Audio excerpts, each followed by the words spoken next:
Bienvenidos alumnos a la última jornada de clases expositiva de la asignatura de Anatomía aplicado a la práctica clínica de este año 2020. Hoy veremos lo correspondiente a la articulación temporomandibular y a los músculos masticatorios.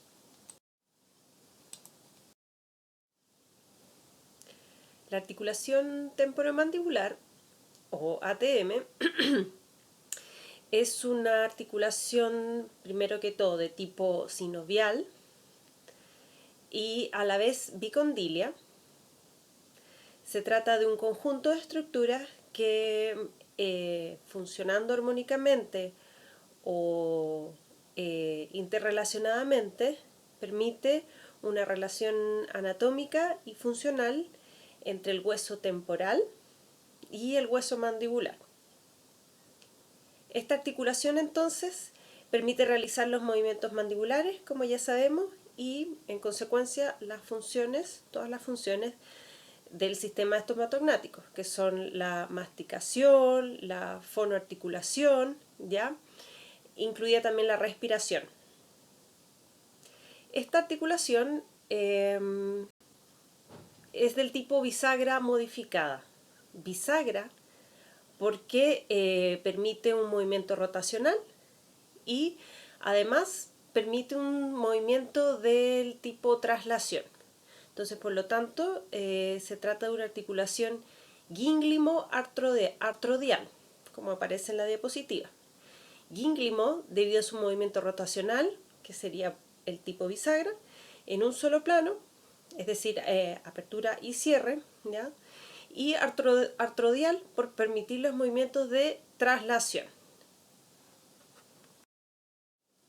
Funcionalmente, la ATM, o articulación temporomandibular, permite que la mandíbula sea capaz de realizar movimientos de apertura y cierre, lo que sería en el plano sagital, movimientos en el plano sagital, además de movimientos de protrusión, es decir, llevar la mandíbula hacia adelante, y retrusión, que sería llevar la mandíbula hacia atrás. Eso en el plano vendría a ser anteroposterior, en el sentido anteroposterior. Y a la vez vamos a poder realizar las lateralidades, que serían entonces, si lo imaginamos en el plano transversal, y como estos movimientos no ocurren de una forma aislada, sino que ocurren como una combinación de todos estos movimientos, vamos a entonces obtener como resultado la dinámica mandibular, en donde el proceso condilar va a realizar movimientos de rotación y traslación, como lo mencionábamos en la diapositiva anterior, gracias a la presencia de músculos que se insertan en relación al hueso mandibular y temporal y ligamentos asociados a las estructuras óseas y fibrosas.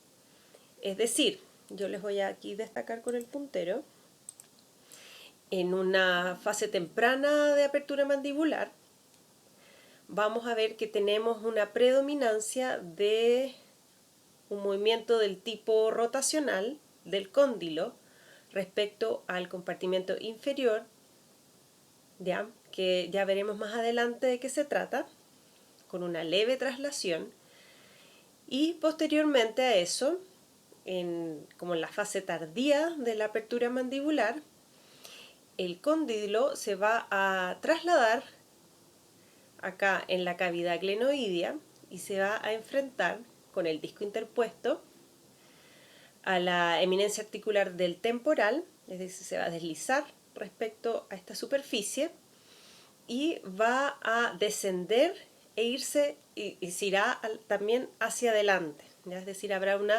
movimiento traslacional con un componente anteroinferior. Y eso, como veremos más adelante, va a ocurrir gracias o a expensas del compartimento superior de la articulación.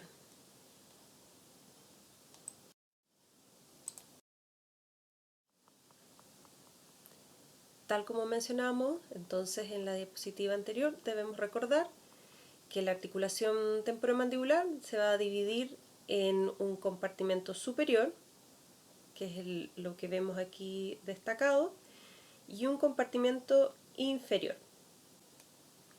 Entonces nos vamos a encontrar ante tres elementos o tres superficies articulares, es decir, que van a estar relacionadas íntimamente mediante un disco articular, y estas superficies serían, primero que todo, el cóndilo mandibular, el tubérculo articular o la eminencia articular del hueso temporal y la fosa mandibular, que es la que estamos señalando acá, o también conocida como cavidad glenoidea. Recordemos entonces que la articulación temporomandibular es una articulación sinovial, es decir, que es lubricada en todo momento por líquido sinovial, que permite que entonces que el movimiento o disminuye el roce entre las superficies articulares.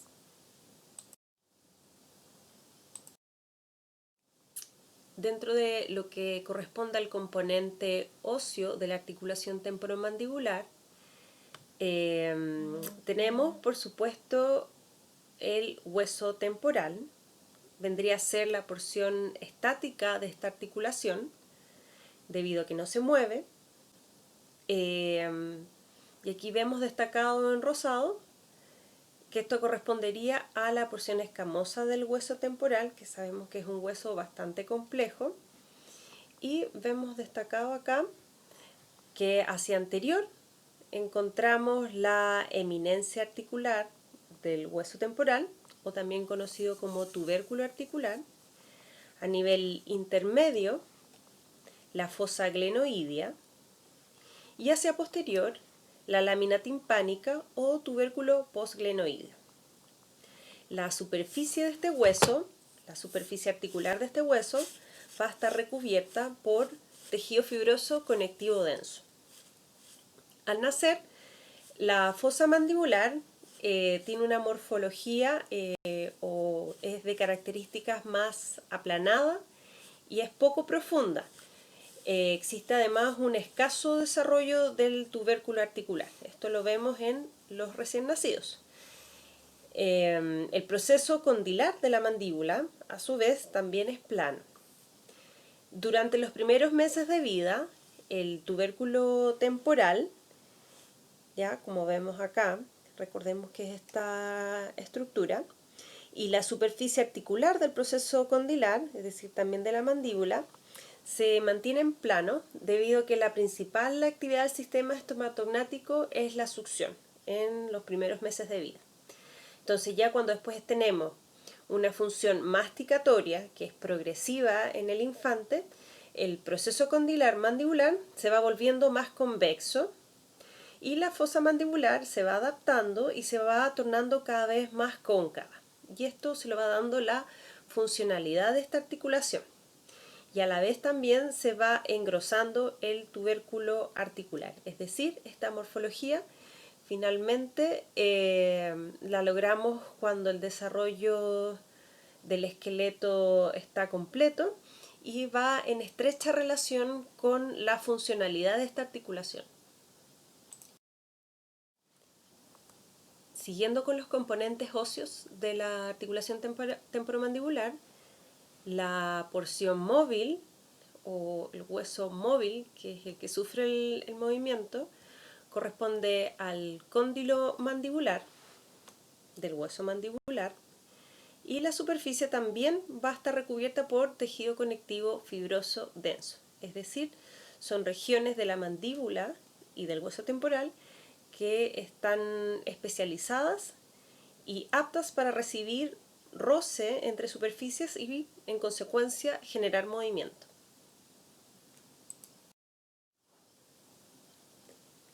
Otro de los elementos de la articulación temporomandibular es el disco articular, que entonces, como decíamos, va a dividir la articulación en dos compartimentos y relaciona el proceso condilar con la fosa mandibular y con la eminencia articular del hueso temporal. Es decir, gracias a este disco es que va a existir una relación armoniosa y funcional entre estos tres componentes: fosa glenoidea, tubérculo articular o eminencia articular del hueso temporal y el cóndilo mandibular. El disco articular entonces es una estructura fibrosa que deriva del tejido embrionario mesénquima, al igual que la cápsula del ATM y también del músculo pterigoideo lateral. El disco articular presenta una forma cóncava convexa en su cara superior y cóncava en su cara inferior.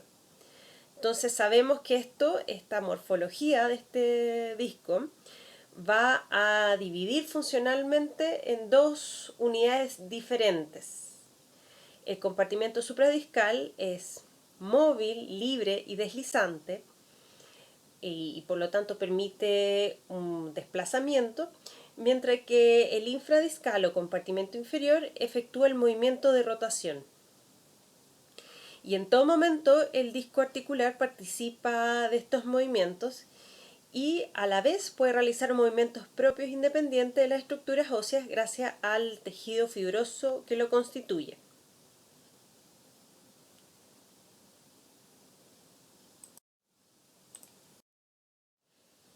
Vemos en este preparado anatómico entonces cómo se vería si es que retiramos la piel y entonces lo que veremos a continuación corresponde a la anatomía superficial de la región temporomandibular.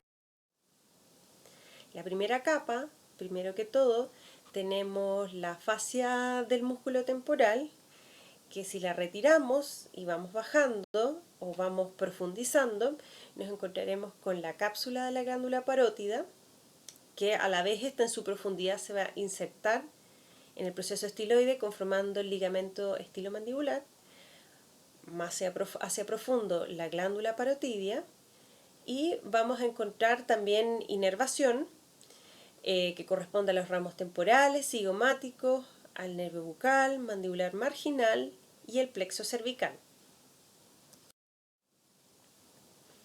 Al retirar esos elementos, nos encontramos entonces con los músculos temporal, tal como el que apreciamos acá, y el músculo massétero. El músculo temporal, entonces si recordamos lo de primer año, sabemos que tiene 3 haces de fibras que se pueden distinguir 3 tipos o 3 distintas orientaciones de estas fibras. Y el músculo temporal, su función principal va a ser la de elevación mandibular, pero a la vez, por la disposición de estas fibras, va a también lograr algo de retrusión. Sin embargo, si nos fijamos acá en la imagen y nosotros imaginamos qué sucedería si es que contraemos las fibras de la región más anterior o el haz anterior del músculo temporal, vemos que en consecuencia podrían provocar también o generar un componente protrusivo en el movimiento mandibular. Entonces, fibras superiores, que son como las que vemos acá, principalmente elevadoras, es decir, van a facilitar el cierre mandibular, y las fibras posteriores, como van a tener un componente más horizontal, van a facilitar el cierre mandibular, pero a expensas de o con un componente retrusivo. El músculo temporal, recordemos, se encuentra asentado en la fosa temporal, en el cráneo, en la región lateral del cráneo, y se va a insertar mediante un tendón en la punta y cara medial del proceso coronoides, como vemos aquí destacado con una cruz, y el borde anterior de la rama mandibular. Su inervación corresponde al tronco anterior del nervio mandibular P3, específicamente los ramos temporales profundos. Y la irrigación, es decir, el aporte sanguíneo, proviene de las terminales de la arteria maxilar, como serían las profundas temporales, la massetérica y pterigoidea. Nuevamente, las fibras, sobre todo las que tienen una disposición más vertical, son principalmente elevadoras, y las posteriores, como tienen una distribución más horizontal, vendrían a ser las responsables del componente retrusivo. El músculo massétero es un músculo que es fácilmente de distinguir o se palpa fácilmente en el paciente. Se va a insertar superiormente al borde inferior y a la superficie medial del proceso maxilar del hueso cigomático y el arco cigomático, y hacia inferior las fibras siguen una dirección hacia el ángulo mandibular, que vendría a ser también lo que corresponde a la superficie lateral de la rama mandibular. La inervación de este músculo proviene del nervio massetérico, que a la vez viene del tronco anterior del nervio mandibular. La irrigación va a estar a cargo de la arteria massetérica, tal como su nombre lo indica, y por la disposición de sus fibras, fundamentalmente o predominantemente, corresponde a un músculo elevador de la mandíbula. Sin duda, eso es fácil de distinguir por la disposición de sus fibras. Sin embargo, tenemos otras fibras que son más superficiales, que por su inclinación levemente más hacia anterior, tendrían un aporte en la protrusión mandibular. Es decir, debemos imaginarnos que al contraerse estas fibras, la mandíbula evidentemente va a cerrarse, va a facilitar la elevación mandibular con un leve componente protrusivo. Nuevamente, la disposición de las fibras de este músculo, superficiales y profundas. Las profundas claramente se distinguen que tienen un componente más vertical. Acá, si es que nosotros nos palpamos el borde mandibular, apreciamos como una leve depresión o una escotadura hacia anterior de la inserción del músculo massétero, y es precisamente por esta como escotadura que recorre la arteria y por supuesto la vena facial. La arteria facial tiene un trayecto sinuoso, es decir, que va como siguiendo un trayecto como en S sobre el borde de la mandíbula, y también tiene fibras elásticas, lo que permite que esta arteria se pueda estirar o logre permitir el desplazamiento de la mandíbula durante la apertura mandibular o la depresión mandibular. También en la dinámica mandibular de apertura y cierre va a participar la musculatura hyoidea. La musculatura hyoidea va a tener la función de depresión mandibular, es decir, apertura mandibular, que a la vez este movimiento va a estar facilitado o favorecido por la fuerza de gravedad.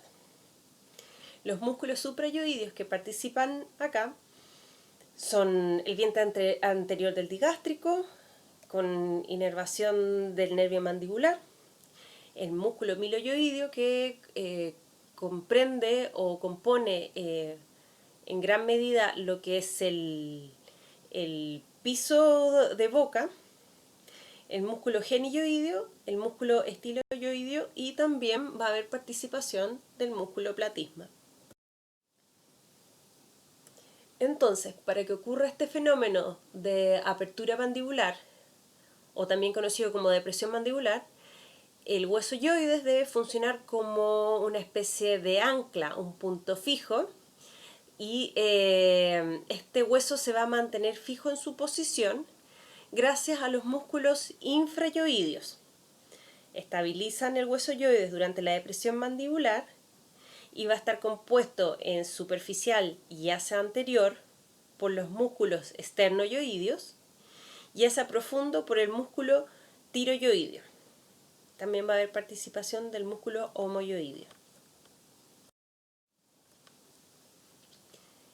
Ya moviéndonos a otro tipo de componentes de la articulación temporomandibular, tenemos que el soporte ligamentoso del ATM va a estar compuesto por una serie de ligamentos que van a limitar y a la vez estabilizar la articulación durante su dinámica de apertura y cierre, de protrusión-retrusión y de las lateralidades, ¿ya? Al paciente, después de llevar mucho rato si es que se le fuerza la apertura mandibular sostenida, va a relatar cansancio, al igual que cuando realizamos alguna exodoncia y distendemos la cápsula articular y forzamos los ligamentos del ATM, eso genera molestias. Y es porque la función precisamente de estas estructuras es limitar el movimiento, pero principalmente la depresión mandibular, la apertura mandibular. Por la disposición que tienen estas fibras, también vemos que va a haber una limitación de la rotación hacia posterior. Recordemos que el cóndilo debe rotar en primera instancia y luego trasladarse para lograr la apertura mandibular. Entonces los ligamentos aquí presentes van a limitar esta rotación. Tenemos el ligamento temporomandibular, que va a ser el encargado principalmente de esta función, con una porción oblicua externa que tiene este sentido como el que vemos en la imagen y una porción horizontal interna. Y a la vez tenemos también los ligamentos colaterales del disco articular. Y estos ligamentos van a estabilizar el disco y se van a insertar en la periferia del cóndilo, tal como vamos a ver en esta imagen. Entonces aquí destacados los ligamentos colaterales y van a ayudar a fijar el disco articular hacia el cóndilo mandibular. Es decir, van a impedir que se desplace en exceso. Los ligamentos extrínsecos de la articulación temporomandibular son los que vemos acá en estas imágenes, específicamente el ligamento estilomandibular.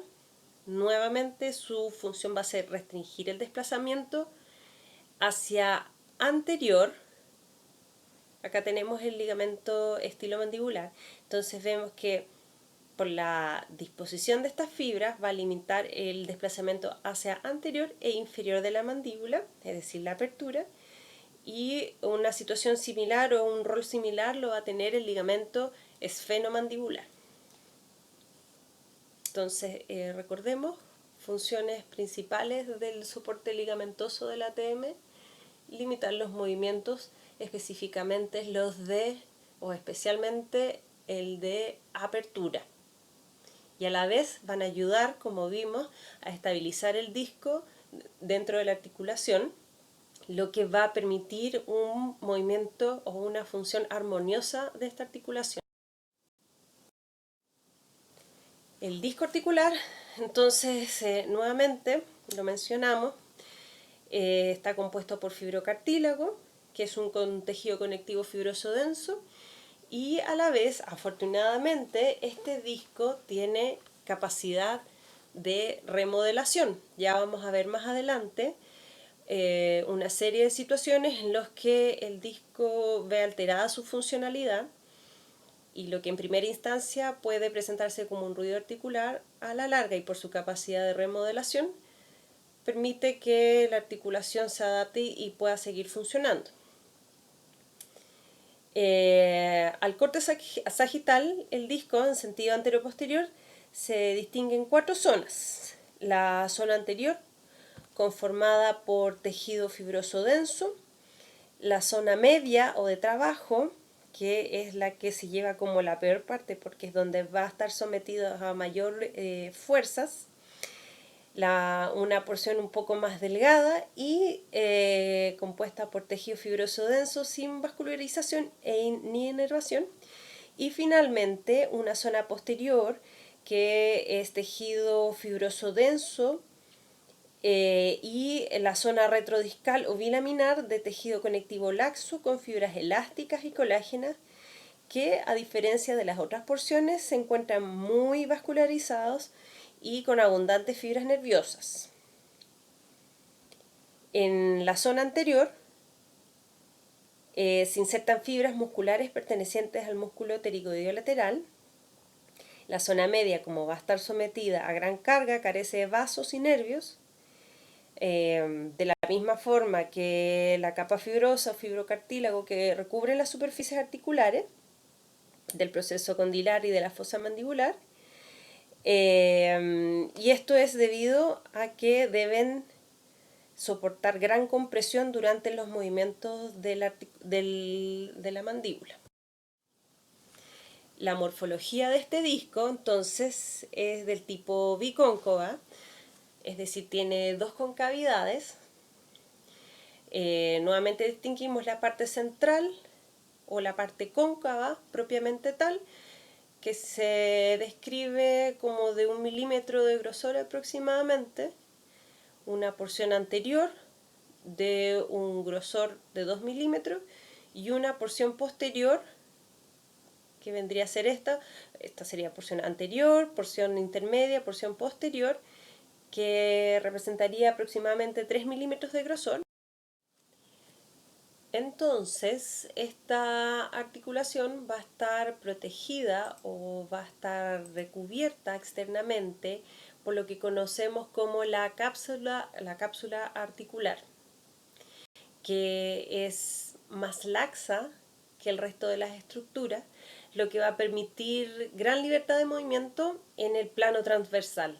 Es decir, nos va a facilitar esto los movimientos que van a permitirnos realizar la función de deglución, respiración y fonoarticulación. No así en el plano sagital, en donde el movimiento de la articulación se encuentra bastante limitado por el componente ligamentoso de la articulación. La cápsula, y de hecho si es que lo intentamos hacer nosotros con nuestras mandíbulas, es mucho más laxa y tiene un mayor rango, una mayor capacidad de deformación para realizar los movimientos, por ejemplo, laterales.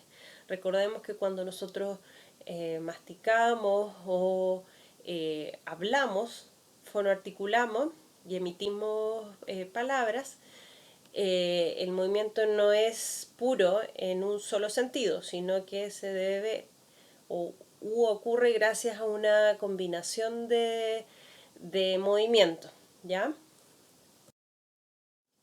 Entonces, para integrar, vemos que la dinámica articular en el plano sagital va a estar mucho más limitada y esto se va a deber a la morfología ósea de la cavidad glenoidea, del hueso temporal, tanto el tubérculo articular como la fosa mandibular, ¿ya? Recordemos que el cóndilo debe de cierta forma sortear el tubérculo articular para lograr la apertura completa o la depresión mandibular completa, y también tenemos los elementos ligamentosos que ya repasamos, que van a precisamente limitar este movimiento, en contraste a los movimientos en el plano transversal, que gracias a que la cápsula la compone un tejido que es mucho más laxo, tendremos mayor libertad de desplazamiento. Respecto al movimiento de rotación que debe realizar el cóndilo para lograr las primeras fases de apertura mandibular, y que va a constituir el movimiento tipo bisagra, que es un movimiento de tipo rotación, va a ser a expensas o gracias al compartimento inferior. Es decir, esta zona que va a relacionar el disco articular y el cóndilo mandibular. Entonces, rotación, principalmente a expensas del compartimento inferior, lo que va a permitir el movimiento de tipo bisagra presente en los primeros momentos de apertura mandibular. y en una segunda instancia el movimiento de traslación del cóndilo articular respecto al hueso temporal con el disco interpuesto entre ambas superficies articulares va a ocurrir principalmente a expensas del compartimento superior, que va a relacionar las superficies articulares del hueso temporal, particularmente la eminencia articular, y debiese estar en todo momento acompañado por el disco articular en una relación del tipo funcional. Es importante que sepamos, que reconozcamos que a nivel de tejido retrodiscal, en esta imagen, bueno, distinguimos aquí parte de lo que sería el cóndilo mandibular, la superficie articular del temporal con la eminencia articular, este vendría a ser el disco articular, el músculo pterigoideo lateral. Debemos reconocer que hacia posterior tenemos un tejido que, contrario a las porciones anterior, media y posterior del disco articular propiamente tal, se trata de un tejido conectivo que es sumamente laxo, porque recordemos que esto se tiene que distender para acompañar el movimiento del cóndilo, y se encuentra ricamente vascularizado e inervado, es decir, hay una gran cantidad de vasos sanguíneos y fibras nerviosas. Si comprimimos ese tejido, obviamente la persona va a acusar dolor, y en algunos casos de disfunciones temporomandibulares o trastornos temporomandibulares, este tejido se inflama y nos da lugar a lo que se conoce como una retrodicitis, que es un cuadro bastante doloroso y que por lo general es diagnosticado y manejado por un especialista en trastornos temporomandibulares. Vemos entonces que estas estructuras óseas, ligamentosas, cartilaginosas, van a realizar movimiento gracias a la acción de los músculos masticatorios, específicamente hacia medial de la articulación. Nos encontramos con el músculo pterigoideo lateral o pterigoideo interno, que se conoce o lo pueden encontrar también con ese nombre, que va a estar constituido por un as superior, que va a provenir de la superficie infratemporal, ya del ala mayor del esfenoide, y se va a ir a insertar hacia la cápsula articular y la porción anterior del disco articular, es decir, lo estabiliza y a la vez es el responsable de que al contraerse el disco se desplace hacia anterior, y el as inferior, que va a provenir de la superficie lateral del proceso pterigoideo lateral y se va a insertar a nivel del cuello del cóndilo. Cuando nosotros realizamos la punción Go-Gates, entonces recordemos que va a estar ubicado el sitio de punción inferior al as inferior del músculo pterigoideo lateral. La inervación va a provenir de la división anterior del músculo del nervio mandibular, específicamente el nervio pterigoideo lateral, y la irrigación va a corresponder a las ramas pterigoideas de la arteria maxilar. La acción entonces de este músculo, si es que se contrae de forma bilateral, es decir, los dos a la vez, es la protrusión mandibular. Entonces debemos pensar que al contraerse los haces o las fibras se acortan, entonces eso va a permitir que la mandíbula se desplace hacia adelante. Y si lo contraemos de forma unilateral, es decir, un solo lado, vamos a lograr la lateralidad, que va a ser hacia el lado contralateral del músculo que se está contrayendo. Es decir, si contraemos el músculo, si queremos realizar lateralidad hacia el lado izquierdo, se va a estar contrayendo el músculo pterigoideo lateral del lado derecho. El músculo pterigoideo medial o músculo pterigoideo externo No, disculpen. El músculo pterigoideo medial corresponde al músculo pterigoideo interno y el músculo pterigoideo lateral a lo que antiguamente se conocía como músculo pterigoideo externo. Pero para que no se enreden, músculo pterigoideo medial es como lo manejamos todos. Se encuentra en la superficie medial o la cara interna de la rama mandibular. Proviene o su origen viene desde el proceso, desde la superficie medial del proceso pterigoideo lateral,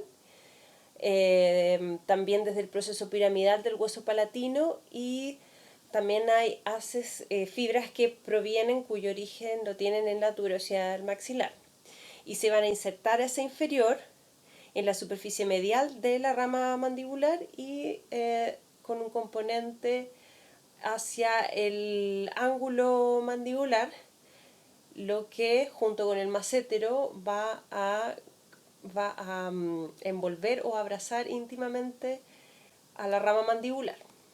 Tienen la dirección de las fibras es como complementaria a las del músculo massétero. En una vista medial vemos entonces que este músculo es muy similar al músculo massétero, pero visto internamente, ya que también se va a insertar a nivel del ángulo mandibular y va a presentar inervación proveniente de la división anterior del nervio mandibular, específicamente los ramos pterigoideos, específicamente el nervio pterigoideo medial. Y la irrigación va a estar a cargo de las ramas pterigoideas, que son terminales de la arteria maxilar. La acción del músculo pterigoideo medial es análoga al músculo massétero por la disposición de su fibra y va a funcionar primeramente como un elevador mandibular. Y nuevamente, como la disposición de sus fibras no es 100% vertical, sino que es de cierta forma oblicua, también va a tener un componente protrusivo. Vemos entonces que la dinámica mandibular es el resultado del desplazamiento mandibular que responde a la acción de músculos que van a actuar de forma agonista y músculos antagonistas. Es así que vamos a presentar elevación y depresión mandibular en apertura y cierre de la mandíbula, protrusión y retrusión y las lateralidades. Por lo general van a ir juntos, la depresión y la protrusión, como ya vimos, debido a la disposición de las fibras musculares, y la elevación y rotación por lo general va a ir también acompañada. Recordemos que los músculos no ejercen su función individualmente, sino que el movimiento mandibular se debe a la activación de grupos musculares. Vemos entonces que la depresión mandibular o la apertura mandibular tenemos participación del hacia inferior del músculo pterigoideo lateral y, por supuesto, recordemos la acción de la musculatura suprayoidea, que es la responsable de la apertura mandibular en mayor medida, que va a tener un anclaje medial que corresponde al hueso yoides, y este hueso yoides a la vez va a estar estabilizado por la musculatura infrayoidea. Recordemos que durante la apertura mandibular esto va a estar facilitado por la fuerza de la gravedad. Entonces, en general, los tejidos van a presentar mayor resistencia a la apertura mandibular, precisamente por lo natural la atracción natural que ejerce la fuerza de la gravedad sobre todas las estructuras del organismo, específicamente sobre la mandíbula, y el cierre mandibular va a estar o va a haber gran participación de músculos que van a facilitar el cierre porque debe superar o debe ganarle a la fuerza de la gravedad.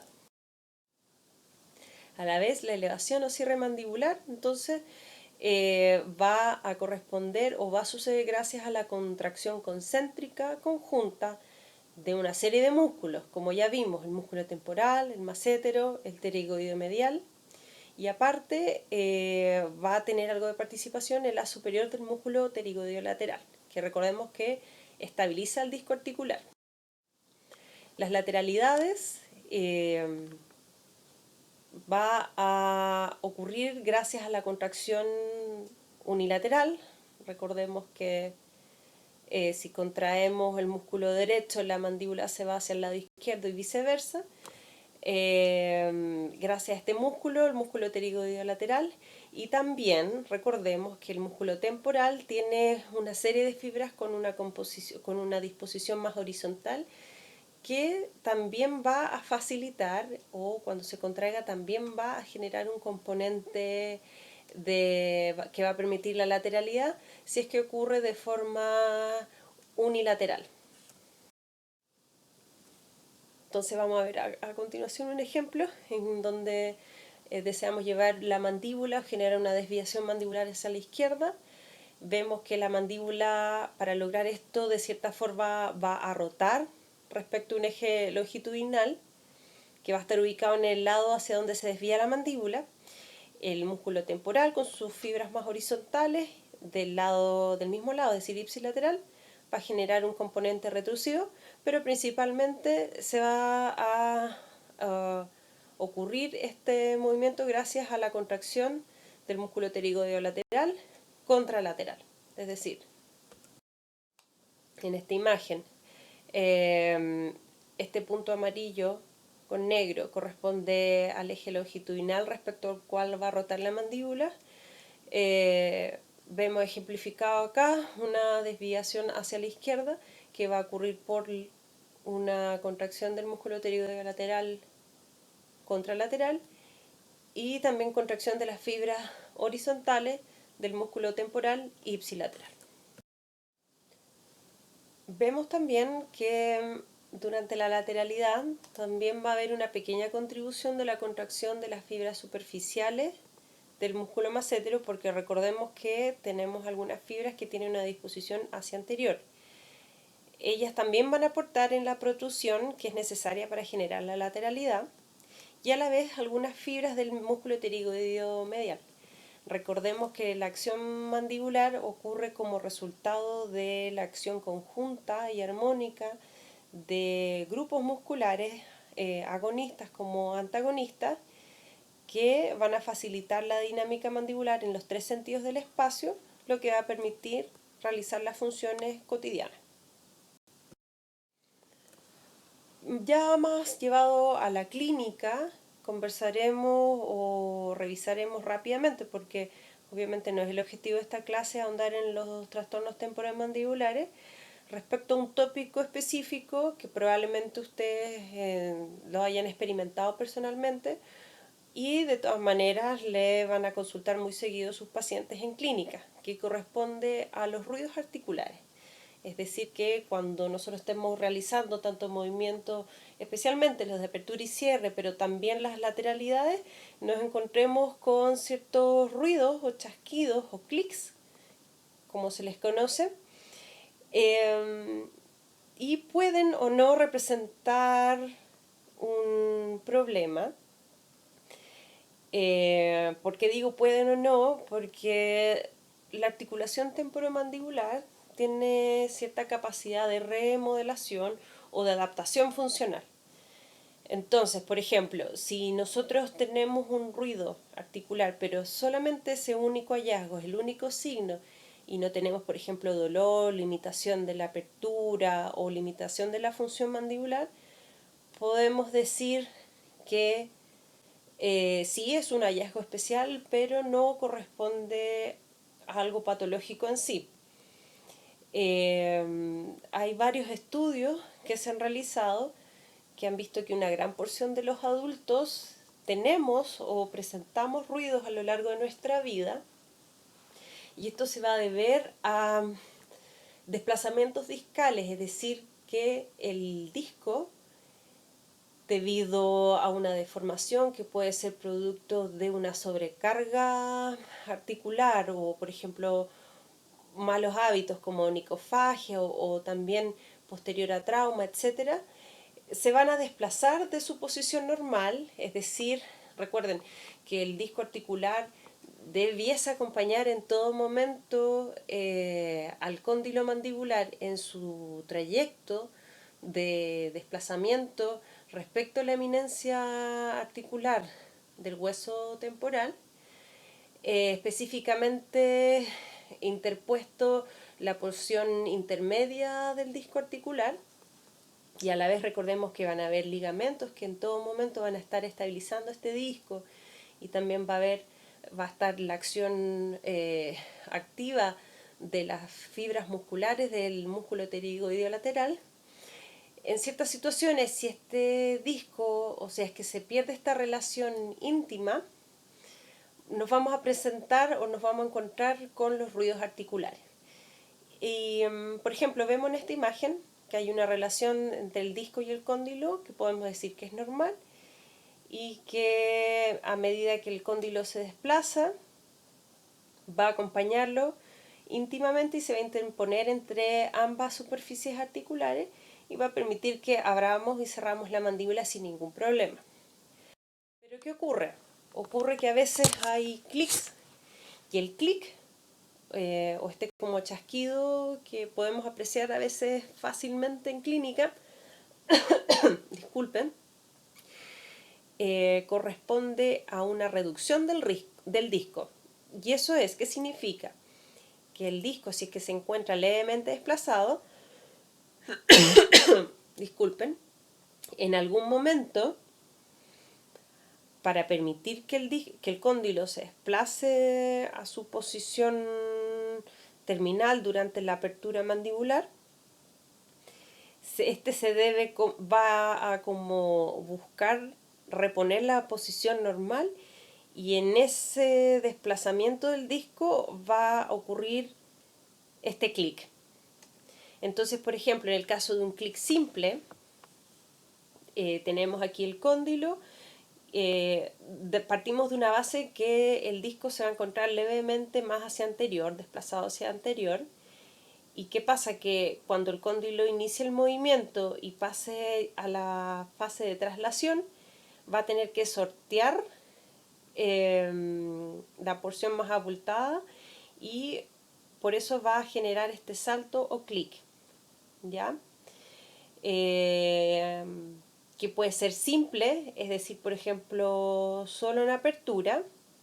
Recordemos que también los clics pueden ocurrir, los ruidos articulares pueden ocurrir con las lateralidades, y eso que nos indicaría que el disco pudiese estar un poco desplazado hacia medial o lateral. Puede ser un clic simple, es decir, único, o un clic recíproco, es decir, que va a estar presente tanto en apertura como en cierre. Y en el caso que el clic sea recíproco, vamos a ver o vamos a partir de una base en el que el disco va a estar mucho más desplazado, en este caso hacia anterior, y vemos, por ejemplo, como el cóndilo intenta sortear esta porción posterior que es más abultada, y en algún momento, si es que se logra reducir, que es como la situación ideal en la que se restituye esta relación normal, se va a escuchar como un clic, y en algún momento cuando ya se inicie el cierre mandibular, vamos a nuevamente tener que sortearlo para restituir la posición normal del disco, y eso se va a escuchar como un clic en cierre. Entonces, si tenemos clic en articular, suponemos que la articulación se está reduciendo, es decir, que en cierto punto se restablece la posición normal del disco. Sin embargo, si no lo tenemos, es decir, si es que no se reduce el disco, si es que no logramos como restablecer esta relación normal, podemos tener lo que se conoce como un bloqueo cerrado. Y partimos de la base en que el disco va a estar severamente desplazado hacia anterior, como achurrascado, acá lo vemos incluso en las imágenes, y sencillamente el cóndilo no va a poder sortearlo, por más que sea forzado. Si es que el disco con su porción anterior, intermedia, posterior se interponen en el movimiento del cóndilo, obviamente la persona no va a poder abrir la boca, ¿ya? Y eso es bastante desesperante, lo digo yo por mi experiencia personal. Entonces vemos que en esta imagen, en esta secuencia de imágenes, el disco jamás restituye su posición normal y por lo tanto no podemos lograr la traslación del cóndilo y por lo tanto no podemos lograr la apertura mandibular. Y esto obviamente puede ser más marcado en una articulación versus la otra, entonces podemos ver que va a haber una apertura limitada y de repente puede tener cierta como componente hacia uno de los dos lados, cierta preferencia hacia uno de los dos lados. Entonces podemos ahí nosotros como evidentemente imaginarnos cuál podría ser la articulación afectada. ¿Qué sucede cuando ya, por ejemplo, tenemos un disco que está con una disposición anormal dentro de la cavidad glenoidea? Finalmente nosotros, por esas casualidades de la vida, logramos que se reduzca la articulación y, por ejemplo, ya logramos que el cóndilo se traslade, pero resulta que este disco está tan deformado que va a ser como impulsado hacia posterior y va a trabar la mandíbula durante el cierre mandibular, es decir, se va a trasladar hacia posterior y vamos a tener lo que se conoce como un bloqueo abierto, es decir, hay una luxación condiloarticular y la persona en este caso no va a poder cerrar.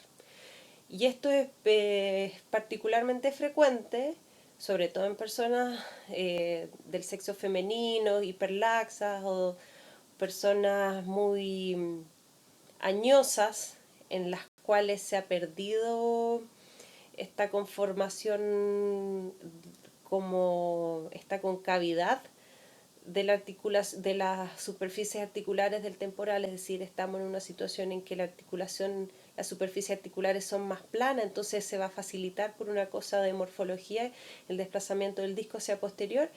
En una, por ejemplo, sesión muy larga en el dentista, que tiene que tener forzadamente la boca abierta mucho rato, puede ocurrir esto, que tengamos un bloqueo abierto que se va a manifestar como que el paciente no va a poder cerrar la boca, que es una situación que es bastante impresionante al principio cuando les ocurra la primera vez, porque de todas maneras les va a ocurrir, a mí me ha ocurrido muchas veces. Entonces vemos que uno o dos cóndilos pueden haberse desplazado en exceso hacia anterior y es imposible volver a la posición normal, al menos por mecanismos propios del paciente. Y para eso afortunadamente existen maniobras para reducir ambas articulaciones y que por lo general consisten en realizar una presión o una fuerza cuyo componente tenga una dirección más hacia posterior, ya como para restituir el cóndilo dentro de la cavidad glenoidea, y normalmente eso lo vamos a lograr con una depresión, con una fuerza hacia abajo, una fuerza que obviamente es controlada y es muy leve. Recordemos que esto duele, principalmente por todo el componente vascular y nervioso del tejido retrodiscal. Entonces vamos a realizar un movimiento hacia abajo con un componente hacia posterior. Esto lo hacemos con los dedos envueltos en gasa, porque el paciente obviamente va a tener reflejo de morder. Y si no nos resulta la primera, podemos probar con una articulación o con las dos, dependiendo si fueron ambas las afectadas. Y por lo general se logra sortear la eminencia articular, se repone la articulación en su posición normal, lo que se conoce como reducción, y dejamos al paciente entonces con ciertas indicaciones, por ejemplo, como evitar apertura mandibular máxima, ¿ya? O sea, completamente descartado comer completos o corontas de choclo, y dieta blanda principalmente porque los tejidos van a quedar muy resentidos. Y también se le debe advertir al paciente que si es que le ocurrió una vez, es muy probable que le ocurra de nuevo. Entonces eso es interesante que lo conozcan desde ya, porque como les digo, no es tampoco común que ocurra, sobre todo en las mujeres. Entonces, bueno, eso sería todo por hoy, estimados alumnos. Personalmente quisiera darles las gracias por vuestra participación durante este semestre que ha sido en medio de una situación global muy compleja. Yo sé que no, este formato de clases no es lo más ideal para nosotros para poder transmitirle los contenidos de la asignatura. No hay nada como las clases presenciales en donde a la vez podemos conocernos, conversar e interactuar, pero de todas maneras siéntanse libres de escribirnos ante cualquier duda, comentario. Esto ustedes lo van a ver más adelante, todo lo que corresponde a los trastornos temporomandibulares, pero me pareció interesante que pudiéramos ahondar un poco en lo que eran los ruidos articulares porque es muy prevalente en la población y de todas maneras va a ser consultado con frecuencia en su práctica clínica. Me despido entonces, estudien apto para la prueba. Son preguntas siempre dirigidas a los contenidos que repasamos y si no, y si existe alguna diferencia, siempre estamos abiertos a modificar las preguntas o lograr acuerdos. También agradezco a mis colegas, la doctora Francis Bruna y por supuesto el doctor Rodrigo Hernández, ya que pusimos harto esfuerzo durante este semestre para poder hacer esto lo más interactivo posible. Eso sería todo por hoy, alumnos.